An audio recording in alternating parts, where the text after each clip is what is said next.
Didn't think anything of it when she texted, "Can we talk later today?" It was a Friday afternoon, and I was driving home from work with that weekend mood setting in. We'd been together for almost 2 years, and like any couple, we had our ups and downs, but nothing that would have prepared me for what was coming. I figured maybe she wanted to plan a getaway or talk about moving in together like we'd discussed weeks before. My mind was on future plans. Hers was already in reverse. We met that evening at her place. She had this tiny apartment with warm lights, plants on every windowsill, and a smell I can still remember, a mix of vanilla candles and her perfume. Normally, she'd greet me with a hug or that little smirk she always wore when she had something silly to tell me. But this time, she just sat on the couch, arms folded, looking distant. I sat across from her, suddenly aware of the silence. Then she spoke. "I've been thinking. I need space. And maybe we should just be friends." She didn't stutter. Her voice was calm, like she'd already made peace with it. Like she'd rehearsed this entire breakup in her head and I was just reading the script she wrote without knowing. For a second, I actually thought I misheard her. The words didn't match the moment. A week ago, she had posted a photo of us with the caption, "My person." 2 nights ago, we were cuddling on her couch watching our favorite Netflix show. And now this? I let it sit for a moment. I studied her face. No guilt. No sorrow. Just stillness. Then I did something she didn't expect. I smiled. Not sarcastically. Not bitterly. Just peacefully. And I said, "Okay." That one word changed everything. Her expression flickered. Just for a second. Like she didn't expect me to accept it so easily.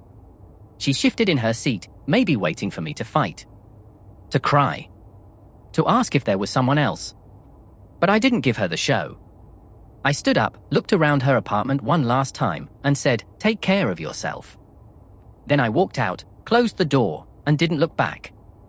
What happened next wasn't loud. It wasn't dramatic. It was quiet, surgical. I erased her. Completely. Deleted her number. Archived our photos. Removed her Spotify access. I even unfollowed her on every social platform. Not blocked, just removed. Like she never existed in my digital world. People think that's petty. It's not. It's survival. That night, I sat in my apartment in the dark, no music, no distractions. Just me and the silence she left behind. And honestly, it hurt. It stung like hell. But I didn't reach out. Not once. Days turned into a week. Then 2. Then a month. About 4 weeks later, I got a message from her. "Hey, just checking in. Hope you're okay." I read it and locked my phone. 3 hours later, another text. "I miss our talks." She was fishing for a reaction. But she got nothing. Fast forward to 6 weeks post-breakup. A mutual friend invited me to a small gathering. I debated it, but went anyway. I needed to get out. And guess who was there? Her. She looked shocked when I walked in. Her smile faded the second she saw I was doing fine. I was dressed better, looked healthier, even laughed more. She looked like someone waiting for a moment that would never come. We didn't talk that night. But I caught her staring more than once. Later, that same friend told me, she said she didn't expect you to go so cold, she thought maybe you'd still be friends, keep in touch. That's when it hit me, she never planned on losing me completely. She wanted the emotional support without the commitment. The backup plan. The guy who would always answer when she needed validation. But I wasn't her safety net. I was never going to be someone's emotional crutch while they explored space. She wanted freedom. I gave her silence. She wanted space. I gave her absence. She wanted to be friends. I became a memory. It's been over a year now. And I've grown in ways I didn't think were possible.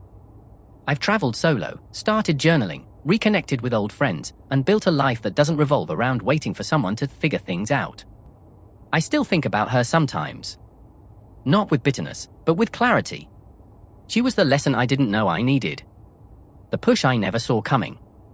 Sometimes the most powerful response is not anger, but removal. She said, "I need space." Let's be friends. I said, okay. And then I disappeared. Not out of hate, but out of love for myself. And I never looked back.